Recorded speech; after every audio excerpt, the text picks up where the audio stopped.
Next move. The condo crisis is hitting more than just the people who can't pay their mortgage. Residents and condo associations are being left behind to pick up the slack left by unpaid bills. The CIU's Willard Shepard has a story all new at 7. A lot of people that couldn't afford the place.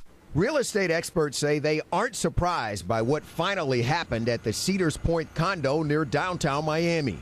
Trash everywhere, broken washing machines. The condo association and the management company gone.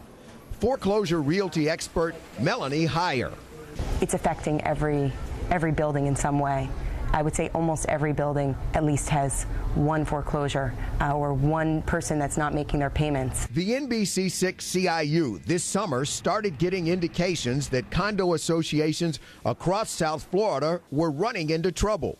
Foreclosed units in older buildings or unsold condos in new buildings means the remaining tenants have to carry the load and pay the bills. When they're not paying their maintenance fees, the services in the building actually, they have to take the budget cut somewhere. What should you watch out for in your building? What are the warning signs that your condo investment could ultimately end up in real trouble? Are the services still, happening? Do you still have valet parking? Is the pool still heated? Is there garbage hanging out? Do you see less staff working in the building? Those would be red flags. So you see the trouble coming, but as a condo owner, what can you do about it?